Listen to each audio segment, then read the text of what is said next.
The ground shook before Owen Blake could reach the trench. Plasma rounds screamed overhead and punched through the prefab walls of Forward Station Orion like they were made of paper. Blake dropped flat, dragged Private Leon Hurst down with him, and pressed his back against the dirt. Smoke was already thick in the air. The station's secondary generator had been hit. Half the lights were dead. "Contact on the North Ridge," Lieutenant Kara Doyle's voice crackled through the comm. "Vorthak advanced scouts at least 40. They're pushing hard." Blake pulled himself up to the lip of the trench and looked out. The valley below was lit orange and white with weapons fire. 40 Vorthak soldiers, 7 feet tall, covered in natural armor plating, each one carrying a pulse rifle that could punch through 2 inches of steel, were moving toward the station in a tight formation. They moved without hesitation, without fear. They had never needed either. Blake had read the reports. The Vorthak outer forces had swept through the Pelhari system in 11 days. The Denari had surrendered in 4. The Solon had not even managed to fire back before their council signed the submission agreement. He keyed his comm. "Nina, tell me you have eyes on the ridge." "I have eyes," Nina Cross said from the elevated sniper post above the eastern wall. 43 confirmed. No heavy support. Looks like a probe.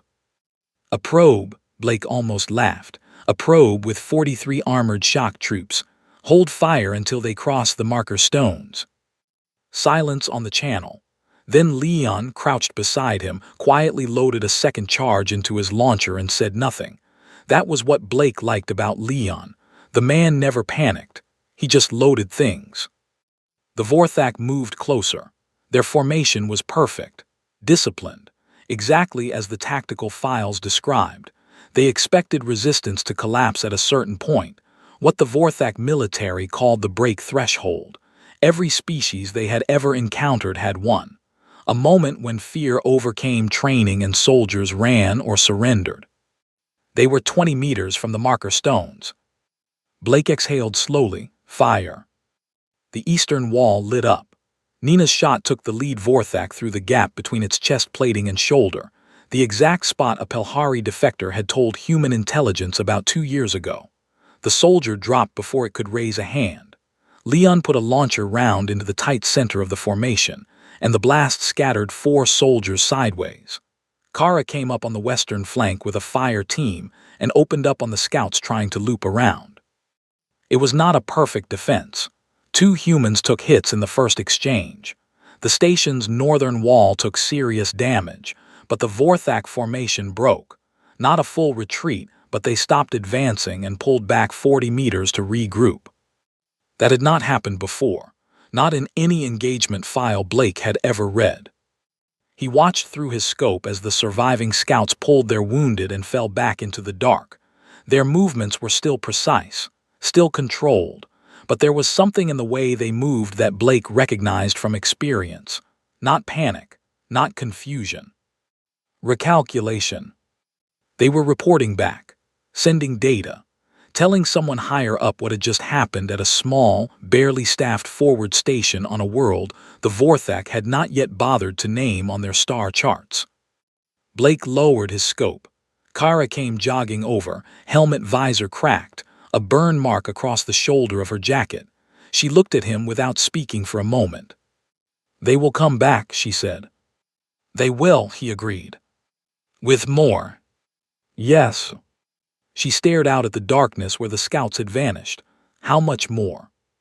Blake did not answer immediately. He looked at the team around him, Leon reloading with the same calm focus, Nina climbing down from her post, the 6 soldiers on the wall checking their weapons and patching their wounds without being told to. No one was shaking. No one was asking to fall back. That was the thing the Vorthak did not understand yet. Every species they had ever faced had a break threshold, a point where the math of survival overrode everything else. The Vorthak were patient enough to wait for it. They were experienced enough to push exactly to the edge of it and let biology do the rest. They had never encountered a species where the math worked differently, where a species, when cornered, when outgunned, when facing something larger and stronger and older than anything in their evolutionary history, got quieter instead of louder, more focused instead of more panicked, where the danger did not trigger flight. It triggered something else. Blake thought about the reports from the outer colonies. 3 Vorthak advance encounters in the past 8 months, all repelled, not by superior firepower, not by technology, by humans who simply had not broken when they were supposed to. He thought about what the Vorthak High Command must be thinking right now, reading those reports, adjusting their models. And then he thought about the Krath. Every galactic intelligence briefing for the past 3 years had mentioned them in the same tone, hushed, flat, careful. The Krath, the Vorthak's finest soldiers, not advanced scouts, not occupation forces, the ones sent only when a species required complete and total subjugation. They had ended civilizations that had starships. They had broken armies 10 times the size of anything humanity could field. They had never returned from an engagement having failed. They had never returned having failed. Kara was still watching him. "How much more?" she asked again. Blake pulled his helmet back on and looked toward the dark valley. "More than we have seen before," he said. "Get some sleep. We have about 6 hours." The first Krath transport dropped out of fold space at 3:40 hours, and Admiral George Wren was already awake when the proximity alert hit his screen. He stood at the observation deck of the defense cruiser Endurance and watched the tactical display fill up in real time. 1 transport became 4, 4 became 12. The ships were massive, wider than any Vorthak vessel humanity had catalogued, dark-hulled, carrying no identification signal, no communication ping, no standard arrival protocol. They did not slow. They did not scan. They simply arrived, oriented toward the planet below, and began their descent sequence. Wren had been briefed on the Krath twice. Both times, the intelligence officer had finished the presentation and gone quiet for a long moment before saying, "These are not soldiers in the way we use that word." The Krath were engineered, not evolved. The Vorthak had spent 400 years designing them, selecting, modifying, rebuilding, testing against the hardest things they could find in the galaxy, discarding what failed, refining what survived. The result was something that bore only a loose resemblance to the original species they had been built from. 8 feet tall, bone-dense muscle over a skeleton that could absorb impacts that would kill most things instantly. Reaction time faster than human nerve signals could match. And beyond all of that, a psychological architecture that felt no hesitation, no self-preservation instinct in the normal sense. The Krath did not weigh danger against survival. They had been remade so that the concept simply did not compute the same way. Wren had asked the intelligence officer what that meant in practical terms. The officer had said, "It means they do not stop." Now 12 transports were cutting through the atmosphere toward Forward Station Orion and the surrounding valley, and Wren had 6 cruisers, a handful of fighters, and whatever Owen Blake had on the ground. He keyed the fleet channel. "All ships, this is Wren. Hold formation. Do not engage the transports in atmosphere. We hit them in descent. We create debris fields over the colony zones. Wait for ground contact. Then we support Blake's team with everything we have." A voice came back immediately. It was Lieutenant Commander Sam Archer aboard the frigate Caldwell. "Admiral, there are 12 transports.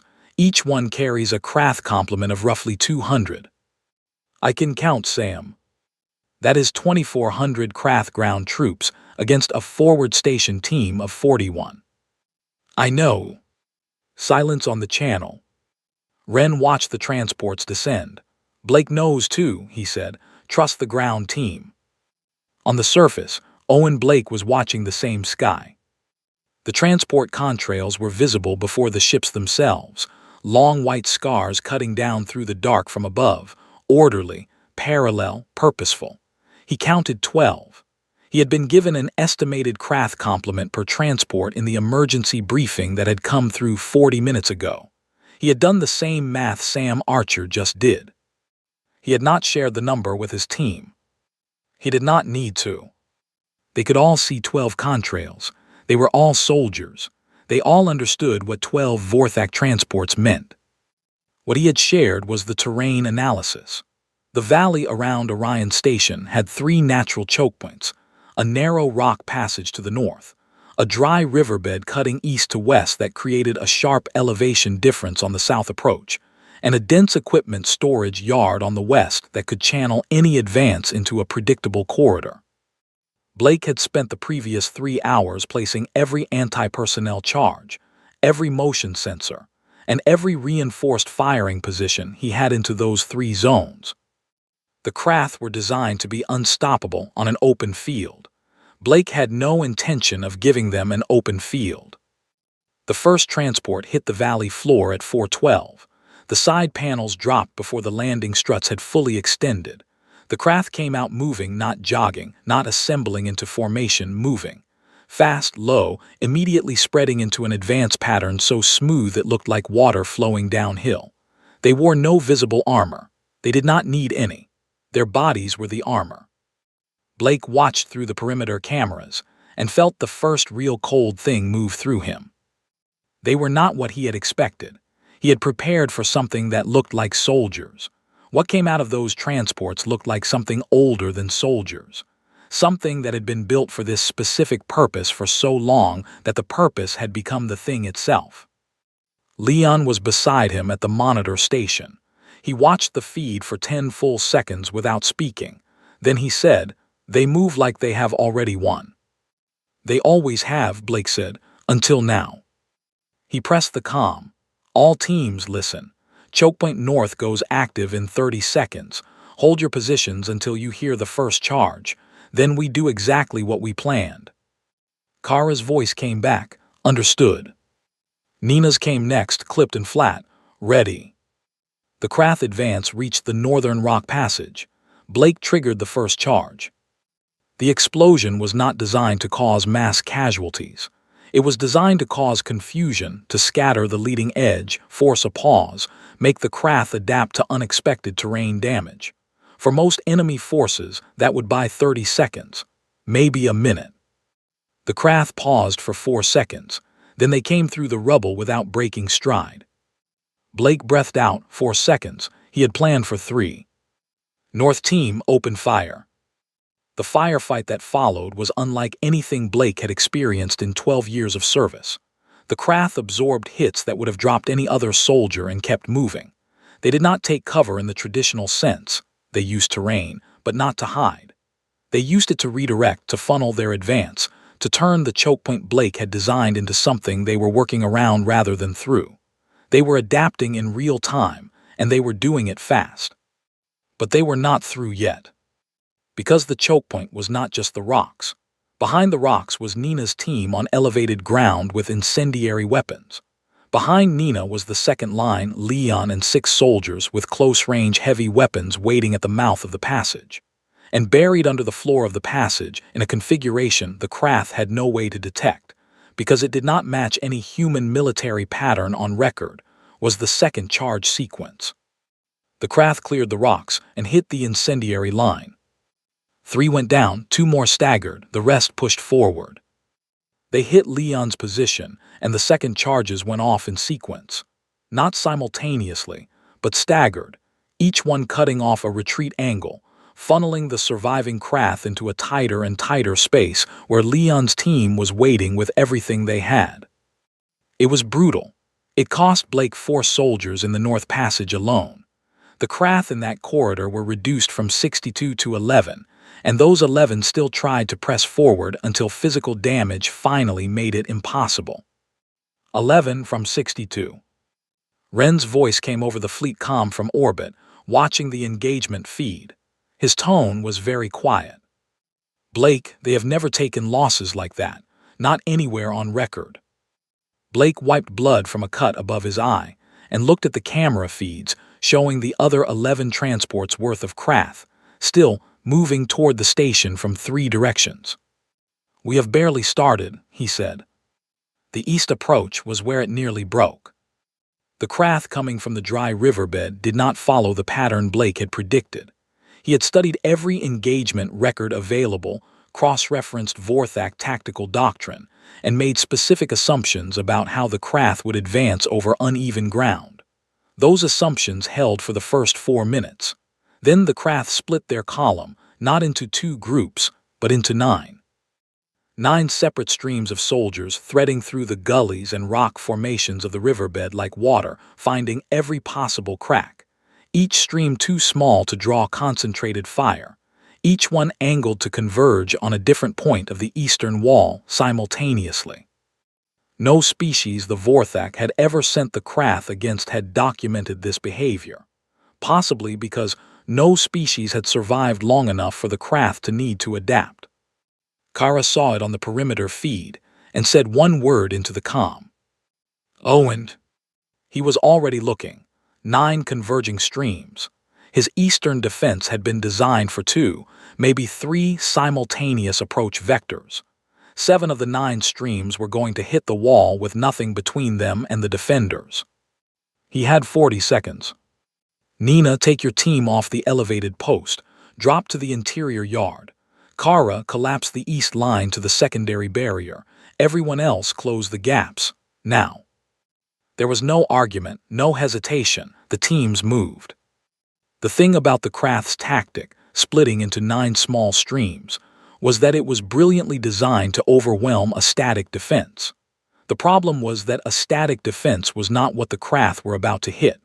What they were about to hit was a defense that had been moving for the last 35 seconds, rearranging itself into something the Krath's pattern recognition had not accounted for. The first stream hit the eastern wall and found nobody. They came over the top and landed in the interior yard, directly inside Nina's repositioned team's field of fire, in a space that offered the Krath no cover at all. It lasted 11 seconds. 3 humans were hit. 14 Krath did not get back up. The second stream hit 2 minutes later and found the secondary barrier fully manned and braced. They drove hard against it, and the fighting was close and desperate. This was not a ranged exchange. This was defense at arm's length, soldiers holding a line with physical strength and will as much as weapons. Blake moved 2 reserve soldiers to reinforce the barrier, and the line held barely, with a cost he did not want to count yet. The 7th and 8th streams hit simultaneously on the southeastern corner, exactly as Blake had feared. The corner was lightly defended. There had simply not been enough people to put everywhere. 3 Krath broke through and were inside the station perimeter before they could be stopped. Leon found them. Blake did not see what happened in the next 90 seconds because he was managing 3 other crises simultaneously. But when it was over, Leon came back to the main defense position with a damaged arm and did not say a word about what had occurred. He simply picked up his weapon with his good hand and asked where he was needed next. Blake looked at him for a moment. Your arm. It is there, Leon said. Where do you need me? Blake pointed east. Leon went. The Krath had expected the eastern wall to be empty by the time their 9th stream arrived. Their tactical model predicted that 8 simultaneous breaches would have drawn every defender away from the center. The 9th stream, their largest, 120 soldiers, hit the eastern wall at full speed, expecting an open corridor into the heart of the station. They found every mine Blake had held in reserve, laid in the 60 seconds between the 8th and 9th streams arriving, in a pattern that existed in no military doctrine, because Blake had drawn it in his own mind 4 minutes ago, based on where the 9th stream would have to go if their goal was the station's power core. The detonation sequence ran for 8 seconds. It was very loud. When it ended, the 9th stream had 12 soldiers remaining. They did not retreat. They pushed toward the station interior, single file through the debris, still moving, still functional. Blake's team met them at the interior corridor and stopped them there. After that, the eastern approach was quiet. Overhead, Wren had been watching the engagement data with 3 senior officers gathered around the tactical display. Nobody was speaking. The numbers were extraordinary. Not just the Krath casualty rate, which was unprecedented, but the pattern. The human defense kept doing something that had no name in Vorthak tactical analysis. It kept not being where the Krath expected it to be. Not through speed, not through numbers, not through technological advantage. Through something Wren struggled to find the right word for, looking at the display. Through thinking. The Krath were designed to defeat strength. They were designed to outlast endurance. They were designed to overwhelm every defense pattern in the Vorthak's extensive catalog of conquered species. But the Vorthak's catalog did not contain a species that responded to overwhelming force by becoming, in real time, more creative, more adaptive, more, and this was the part that seemed almost impossible to process, more engaged. The humans on the ground were not fighting like they were losing. They were fighting like the problem was interesting. Wren's senior tactical officer, a woman named Helen Graft, pointed at the display and said, "They are using a section of the western storage yard as a redirect channel. That was not in the defense plan I reviewed an hour ago." "It was not in any plan," Wren said. "Blake improvised it. In the middle of a Krath assault." Helen Graft looked at him, apparently. On the ground, Blake was standing at the entrance to the western storage yard, watching the Krath's third major push begin to funnel into the redirect channel exactly as he had hoped. The channel was a gap between two rows of heavy storage containers, wide enough for 3 Krath abreast, long enough that anyone inside it was committed before they could assess what was at the other end. What was at the other end was Kara with 8 soldiers and the last of the heavy output weapons. "Ready?" Blake asked over the comm. "Born ready," Kara said. Then, after a pause, "Actually, I am extremely tired, but operationally ready." He almost laughed. It came out wrong, half a sound, because his ribs were bruised from a blast impact 40 minutes ago and laughing hurt. But it came out. The Krath entered the channel. Kara's team opened fire. When it was over and Blake tallied the numbers, third push repelled, western storage clear, perimeter holding, he allowed himself 30 seconds of silence. He looked at what was left of his team. 26 soldiers, several hurt, all still functioning, all still looking outward toward the next approach. No one had broken. No one had gone quiet in the bad way. They were tired, they were hurt, they were still here. Blake pressed the fleet comm. "Wren, 3 pushes repelled, perimeter holding. What do you see from up there?" Wren's voice came back measured and careful. "The Krath are regrouping, all remaining forces. Blake, that is going to be a 4th push with everything they have left. They have never done a 4th push. They have never needed one." Blake looked at his 26 soldiers. "Good," he said. "We will be ready." The 4th push came at dawn. Blake had not slept. He doubted anyone had. The sky was beginning to turn the pale gray that passed for morning on this world, not a warm dawn, not a beautiful one, just a slow lightening of darkness into something that allowed you to see farther. Which, when the thing you were watching for was a Krath assault force, was not comforting. They came from 3 directions simultaneously. Not 9 streams, not a measured advance. All remaining Krath Blake estimated just under 900 still functional, moving at full speed in 3 converging columns. No feints, no pattern disruption. This was the oldest and most straightforward statement a military force could make. "We have enough, we are coming through you." Blake had 23 soldiers capable of holding a weapon. 3 more were functional but limited by injuries. Nina had a broken hand from a wall collapse in the 3rd push. Leon's arm was worse than he had admitted, and a soldier named Paul Garrett had taken a hit to the knee that left him able to stand but unable to run. They were at every position anyway. He looked at the approaching columns on the perimeter feed. He had no more mines. The heavy weapons were down to 1 unit, Kara's, still intact, positioned on the west. The eastern and north perimeter walls were damaged. The station's main power was running on emergency reserves. He had 23 functional soldiers, 1 heavy weapon, and a ruined fort. He had something else, too. He spent 5 minutes on the comm with Sam Archer aboard the Caldwell, Wren listening on the command channel. What Blake described was not a defense plan. It was a sequence of events, a carefully ordered collapse, deliberately staged, designed to look like what it was not. Sam asked 3 sharp questions. Wren said nothing until Blake was finished. Then the Admiral said, "That is either brilliant or it ends badly." "Could be both," Blake said. "Understood. We will be in position." At 6:11, the Krath columns hit the station perimeter and found almost no resistance. The north and east walls, already damaged, gave way immediately. The defenders fell back in apparent disorder. The Krath poured through the breach, two columns converging on the interior of the station, numbers overwhelming, unstoppable. They stopped at the center of the station's main compound. The compound was empty, not abandoned in a retreat, empty in a way that felt deliberately arranged. Containers had been moved. Cables ran across the ground in patterns that suggested intent. At the center stood a single figure, Owen Blake, standing in the open, no cover, watching the Krath column stop their advance 15 meters away. The Krath did not charge immediately. That was the first interesting thing. For a fraction of a second, long enough for Blake to count it, they hesitated. Not from fear. The concept was not in their architecture. Something else. Something that might have been the first faint signal of a thing they had never encountered before. Uncertainty. Blake pressed a trigger in his left hand. Every exterior light on the station fired simultaneously, emergency floods, work lights, landing beacons, everything that ran off the emergency reserve aimed inward, aimed at the compound, blinding in intensity.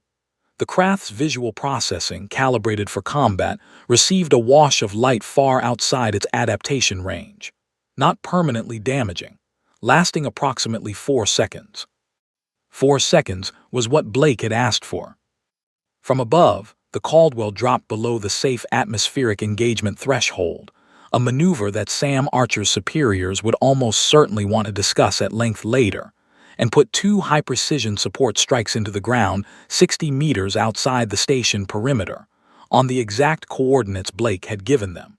Not into the station, not even close to the station. Into the soil between the third Krath column, which had not yet entered the compound, and its 2 lead columns which had. The blast cut the third column off from the first 2. 900 Krath became 2 separate forces that could not easily rejoin. The 2 inside the compound, roughly 600 soldiers, were already inside the container ring that Blake's team had spent the last 40 minutes repositioning. The containers, which the Krath had assessed as non-threatening storage equipment, now formed a broken circle.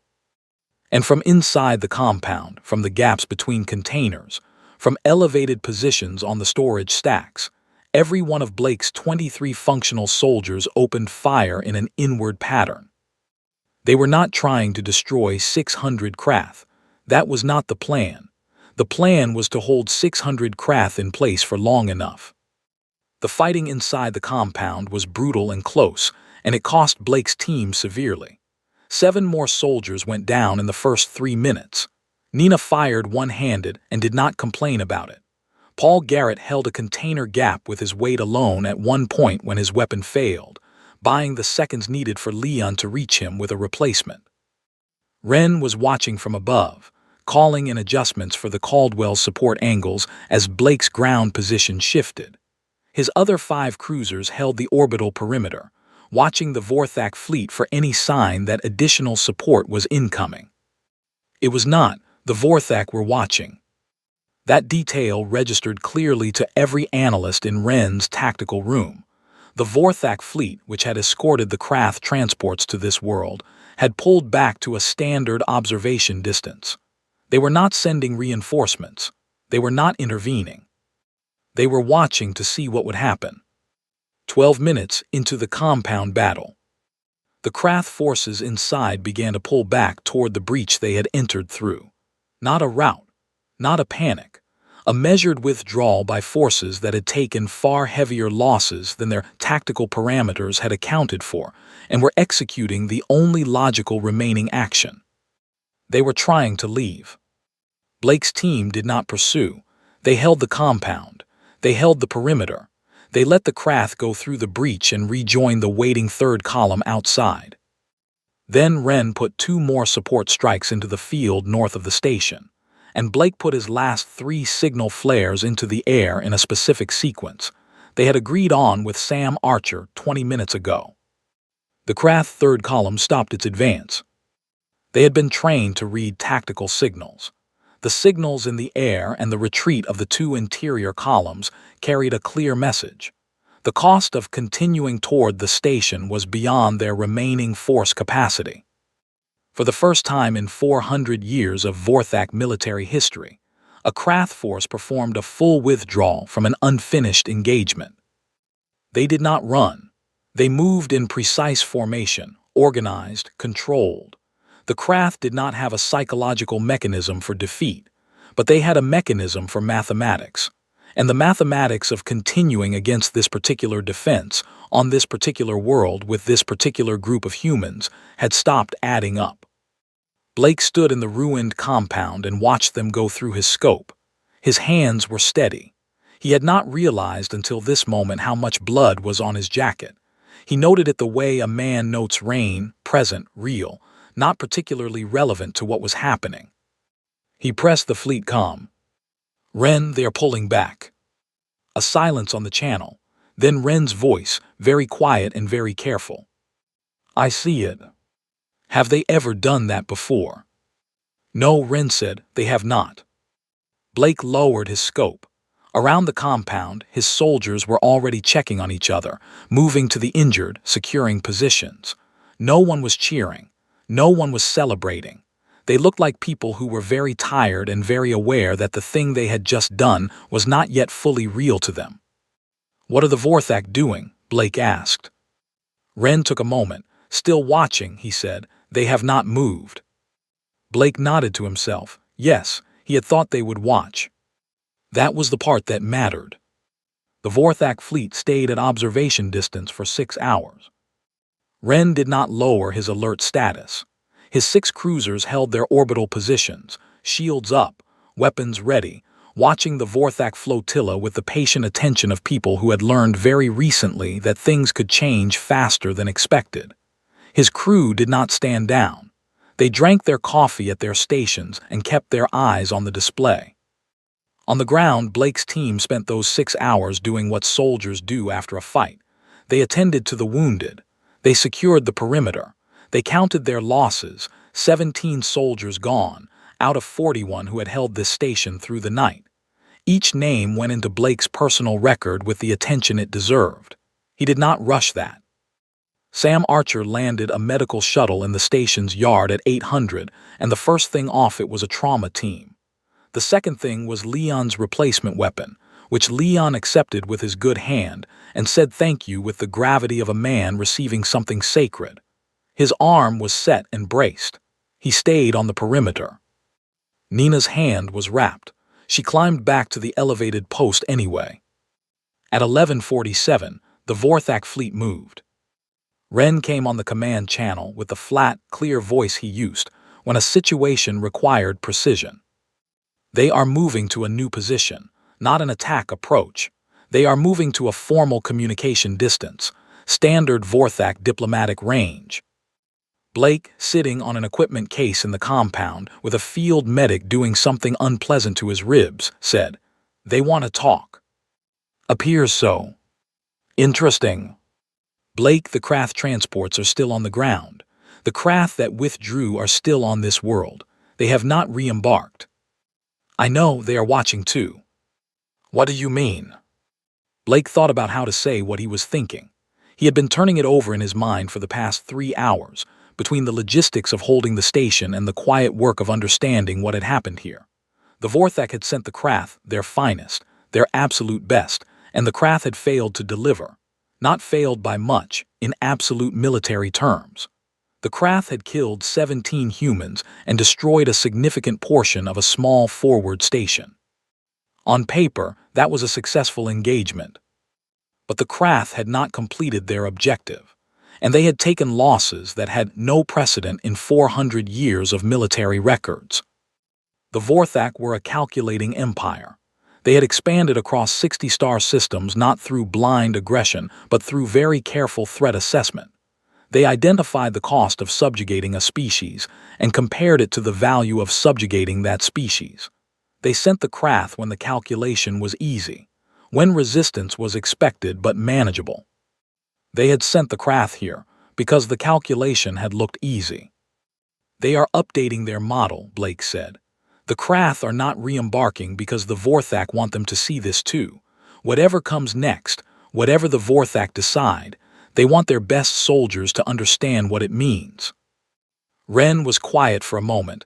And what does it mean? Blake looked around the compound. The ruined walls, the blast marks, the 17 gaps in the roster where soldiers had been this morning and were not now. The ones who remained, tired and hurt and present, going about the work of holding what they had held. It means the math changed, Blake said. At 12:03, a communication request came through on the standard Vorthak diplomatic frequency. Ren routed it to the surface because Blake was the senior ground commander, and the ground was where this had happened. The communication was text-based, transmitted in the common trading language that humanity had spent 8 years learning from the species the Vorthak had already absorbed. It read, "Convey to your ground commander. The Krath have not failed in this way before. We observe that this is not a matter of your weapons or your fortifications. We request an accounting." Blake read it twice. An accounting. The Vorthak wanted to know why. He drafted his response carefully, choosing each word with the awareness that what he wrote here would be read by every military analyst in a 60-system empire, and by the Krath still waiting on the ground below, and by every intelligence service among the species the Vorthak had absorbed, who were watching this exchange through every means available to them. He wrote, "We did not win because our weapons are stronger or our soldiers are larger. We won because our soldiers chose to be here. Everything you build, every weapon, every fort, every tactic works better when the person using it has decided for themselves that this is the line they will hold. You cannot engineer that. You cannot design it into a soldier. It has to be chosen. That is what the Krath ran into, not equipment. Choice." He sent it, then he sat back and waited. The response came 17 minutes later. 17 minutes was a long time for a Vorthak reply. Blake noted that. "We have not encountered this quality at scale in a species before. We require time to revise our assessment." That was all. Ren came on the command channel quietly. "Blake, do you know what they just said in diplomatic terms? They are rerunning the math. They are rerunning the math on humanity, on whether the cost of continuing is worth it." "Yes. And..." Blake looked at the sky. The Vorthak fleet was still at diplomatic distance, holding, not advancing, not retreating. The Krath transports were still on the ground. The 6 human cruisers were still in position. Everyone was waiting. "And we give them time to run it," Blake said. "And while they run it, we build. We station more ships. We reinforce every colony on the outer edge. We make the math harder and harder every day until the calculation comes back impossible. And if it does not, then we hold the next station too." 3 days later, the Vorthak fleet withdrew from the system. The Krath transports lifted from the surface in the early hours of the morning, precise, orderly, without communication, and followed. No agreement had been signed. No formal terms had been offered or accepted. The Vorthak simply left. Helen Graft, standing at the Endurance's observation deck beside Ren, watched the last transport fold out of visible space and said, "Is it over?" "No," Ren said, "it is beginning." He meant that there would be more encounters, more stations, more decisions to be made in places humanity had only just begun to reach. He meant that the Vorthak would revise their model and eventually return with a different approach. He meant that the galaxy had noticed what had happened here, and that noticing would have consequences, some welcome, some not. He meant all of that. But he also meant something else.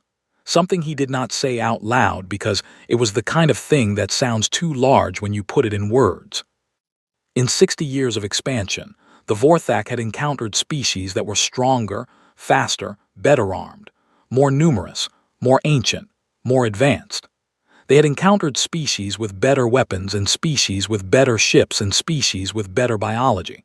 They had never before encountered a species that answered the presence of the Krath with the specific quality that Owen Blake's team had shown in the dirt of that valley. Not courage. Courage was in the catalog. Courage was manageable, predictable, breakable. This was something that had no entry in the catalog. Something that looked different every time it appeared. as Lee unloading a weapon with a broken arm, as Nina climbing one-handed back to her post, as Kara making a dry joke in the middle of a war, as Blake standing alone in an empty compound with a trigger in his hand, and a plan that depended entirely on other people choosing to be exactly where they were. It looked like choice. It looked like the thing that happened when a species decided that what they were defending was worth the cost of defending it, not because someone above them had calculated the odds, but because they had looked at the line and decided for themselves that this was the line. The Vorthak had sent their fiercest. Nothing had returned. And somewhere in 60 star systems, in briefing rooms and tactical centers, and the quiet conversations of species that had submitted, because the math had said to, something was shifting. Something was watching. Something was wondering if the math might work differently after all.